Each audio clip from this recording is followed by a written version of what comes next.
Muhammad Hassan Rida from mathemath.com. Let's start with question number 2 and second part of exercise number 7.1. The statement of this question is actually we have to solve this question और इसके solution के अंदर हमने एक्सट्रोनियस जो इसका solution है वो भी हमने फाइंड आउट करना है।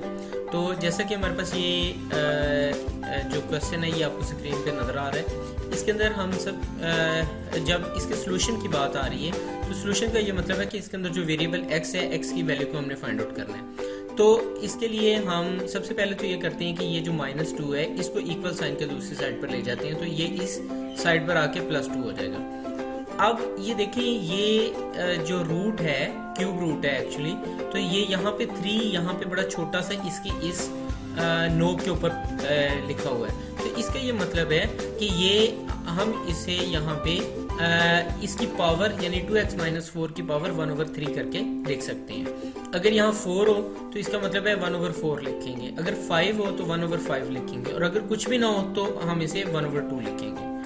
अब देखिए सबसे बड़ा इशू यहाँ पे ये आ रहा है कि ये है 1/3। इस 1/3 को रिमूव कैसे करना है? तो 1/3 की रिमूवल के लिए हम इस तरह करते हैं कि इस इक्वेशन के दोनों साइड पर क्यूब ले लेते हैं, यानी इस सारी इक्वेशन का क्यूब इज इक्वल टू 2 का क्यूब। अब क्यूब लेने से कुछ ये होगा कि यहाँ पे 2x - 4 की पावर 1/3 का क्यूब है, तो ये 3 और 1/3 आपस में कैंसिल आउट हो गए। 2 के क्यूब का मतलब है कि 2 3 टाइम्स मल्टीप्लाई होगा, तो 2 3 टाइम्स जो मल्टीप्लाई होगा ये 8 आ जाएगा। सो ये हमारे पास आ गया 2x - 4।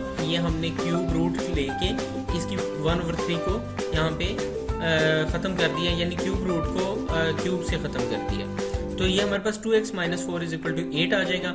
यहाँ पे ये -4 को हम इक्वल साइन के दूसरी साइड पर ले जाते हैं, तो 2x इज इक्वल टू आ जाएगा हमारे पास 8 + 4, सो 2x इज इक्वल टू 12 आ जाएगा।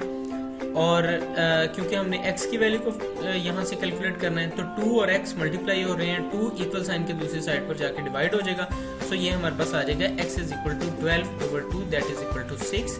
सो x की वैल्यू हमारे पास 6 आ गई। अब x की क्योंकि एक वैल्यू आई है तो ये x will be true at the equation will be true at x is equal to 6। तो इसके साथ ही ये क्वेश्चन नंबर 2 का सेकंड पार्ट कंप्लीट हो गया है। अगर आपको इसमें किसी जगह पे प्रॉब्लम है, कोई कंफ्यूजन है, तो आप हमसे कांटेक्ट करें। हमारे यूट्यूब का चैनल मैथ के नाम के साथ अवेलेबल है, आप इसे सब्सक्राइब करें ताकि हमारी लेटेस्ट वीडियोज़ और अपडेट्स आपको मिलती रहें। Thanks for watching math.